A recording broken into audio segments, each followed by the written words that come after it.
I'm Kathleen. I'll be reading for Sam, Old Lady 1, and Mom.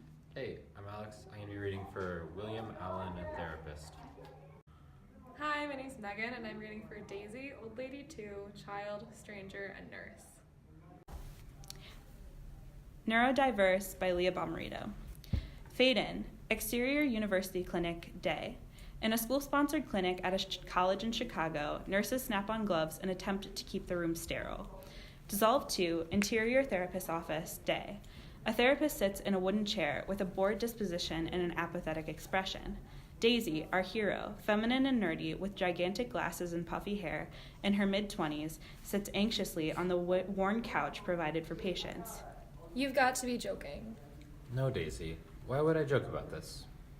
But I'm turning 24 in a few days. In a month, I'll be graduating college. Why now? Why me? Well, Daisy, it isn't that simple. Have you ever felt isolated in social situations? Felt different than other people? Have behaviors that others find weird or unusual? I don't understand. I'm writing down a referral to a therapist who specializes in autism spectrum disorder. Don't brush it off, okay? Daisy is confused and starts to show signs of anger. She stands up suddenly and glares at the therapist. You don't have the right. Daisy. Daisy exits without another word. Our therapist sighs, putting her head in her hands.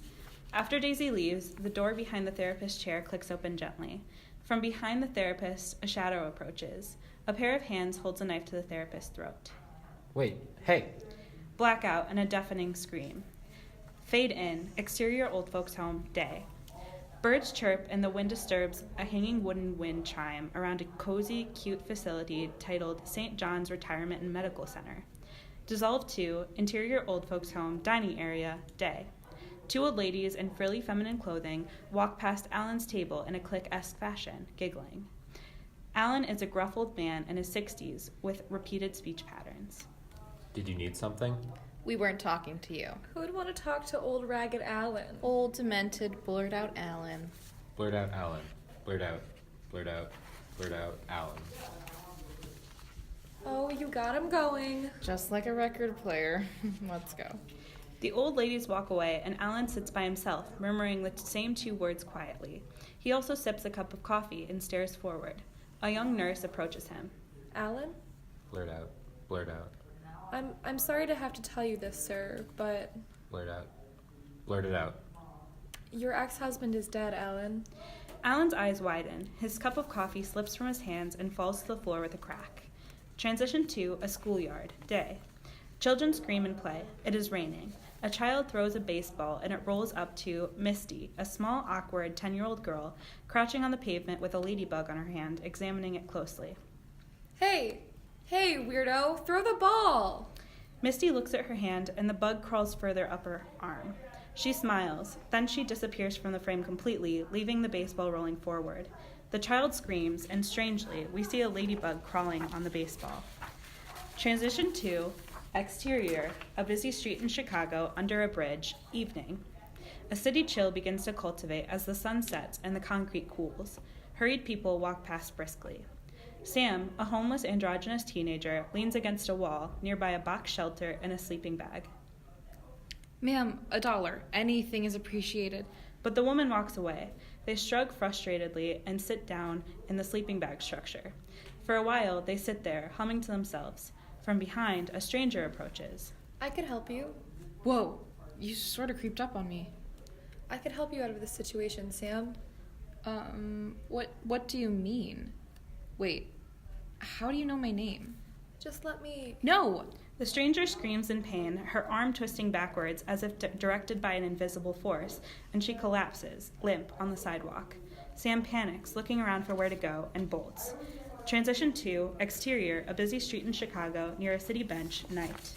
William, a young man and struggling artist, sits on a bench with a life-drawing notebook on his lap. Sam runs past him quickly. Huh.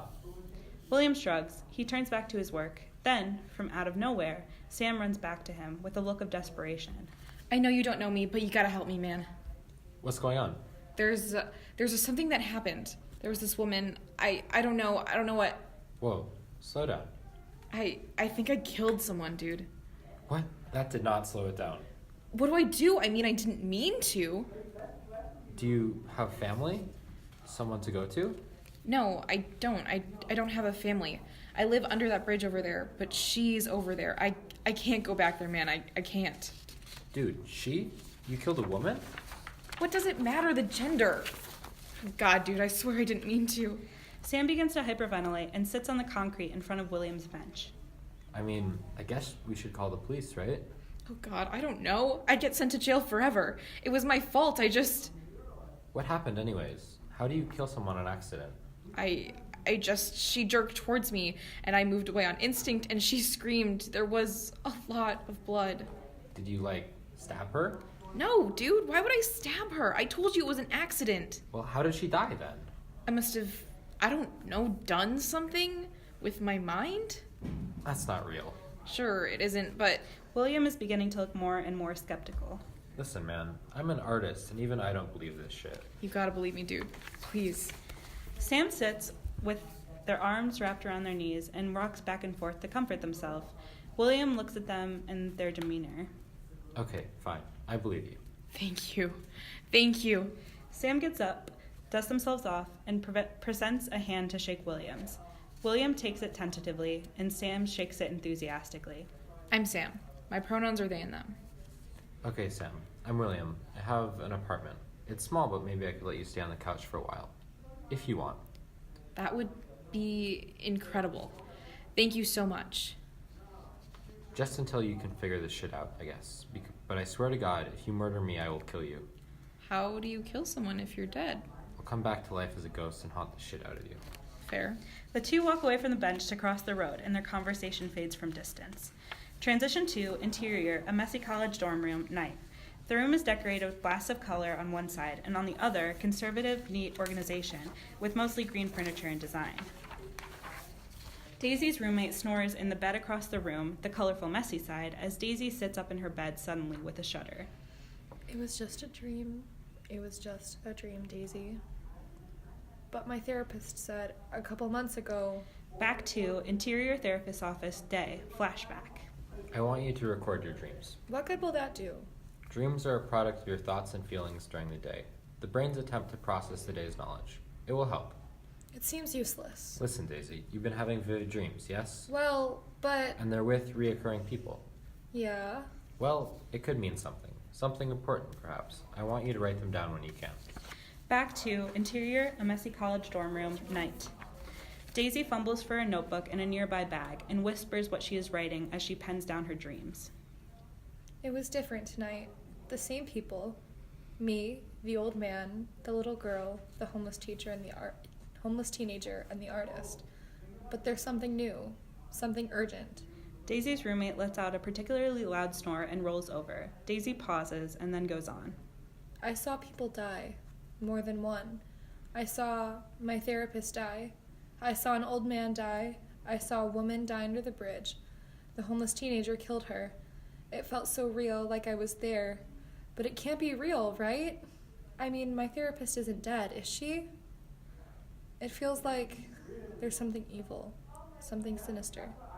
The homeless person, that murder was an accident. But the other ones, there seems to be something there. Something after me. Something after us. From her watch, Daisy catches that the time reads 4:02 a.m. She sighs shakily, closes her notebook, and attempts to go back to sleep. Dissolve 2, interior, a messy college dorm room, day.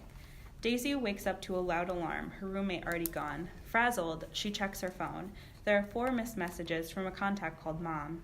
She clicks further, and we hear a voiceover of Daisy's mom. Transition 2, interior old folks' home, Alan's room, morning. Alan sits on his bed, silently crying, as he holds a framed picture, an old yellowed photo of a young Alan and his husband at the time. A tear falls onto the old glass. Daisy, honey, this morning your therapist was found dead, and the last appointment she had was yours. They contacted me. They're not sure what to think. It was a murder.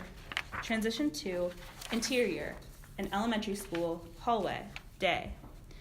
Misty weaves through the crowded hallway. We see the back of Misty's head and her point of view of the bustling hallway full of people taller and louder than her. A group of kids approach, one of them yelling, "Misty!" which makes her even more apprehensive. We see her panicked face, looking for an exit. Then she disappears into thin air. I'm worried, dear. I'm worried they'll think the wrong thing. With your problems controlling anger and your visions and the fact that you were her last patient of the night. Transition to interior, a busy street in Chicago, William's apartment, day. William pours a pot of coffee into 2 mugs and hands one to Sam, who is sitting on a makeshift bed couch. Sam sips it quietly, smiling strangely at William in thanks. Please take care. Don't run away. Please, please don't run away. I love you. Back to interior, a messy college dorm room, day. Daisy holds her backpack open and stuffs supplies and clothes into it. Don't worry, Mom. I won't run away. But I have to run forward. These people in my dreams, they're connected to me, somehow. I can't just let people keep on dying. I have to do something about it. I have to find them. Daisy opens her dorm room door and closes it behind her with a slam. Fade out.